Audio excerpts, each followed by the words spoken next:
Here with our SEC insider, Matt Zenitz, and we're going to talk about Alabama's quarterback situation once again, because it really has not been resolved at this point. Yes, we know who the starting quarterback is now heading into week 2 against Arkansas State, Tua Tagovailoa, but what is next for Jalen Hurts?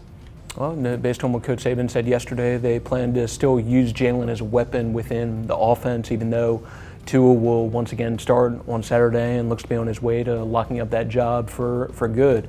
But Coach Saban was asked specifically yesterday just about how much the possibility for Jalen of redshirting and playing in four games or less and being able to maintain the year of eligibility, whether that factors into Coach Saban's decision making at all in terms of how to use Jalen. And based on what he said yesterday, no, that's not a consideration right now. In this discussion, you have to look at the future. So right now he's burned up 1 game, he gets 3 more.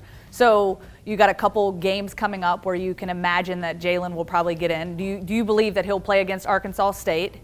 The answer is? Potentially. It seems like, based on what Coach Saban said yesterday, that they plan to use him.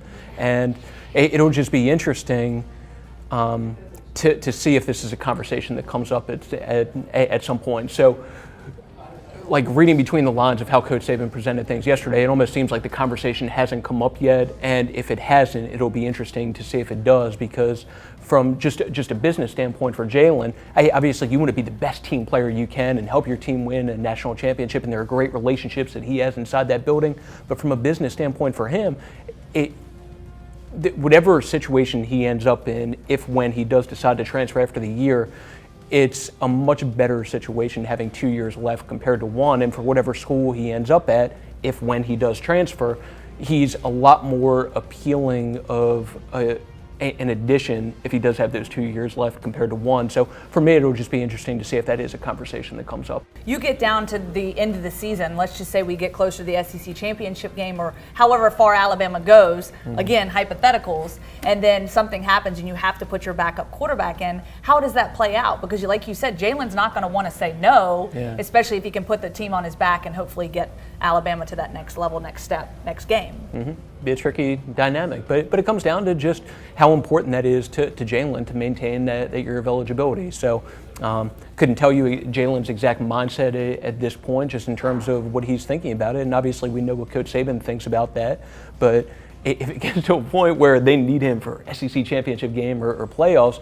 it would be a tough position for him to be in, even if it requires him to burn that year to just say no with his team that close to a national championship. And that's looking obviously way down the road, and obviously the ideal scenario for Alabama, just get through the season as healthy as possible and be able to avoid being in that kind of tricky situation as much as possible. So what's the strategy here early in the season? Do you burn up an opportunity against Arkansas State with Jalen, or do you try to look past that and say, okay, give Tua some reps, give Mac some reps, and call it a day?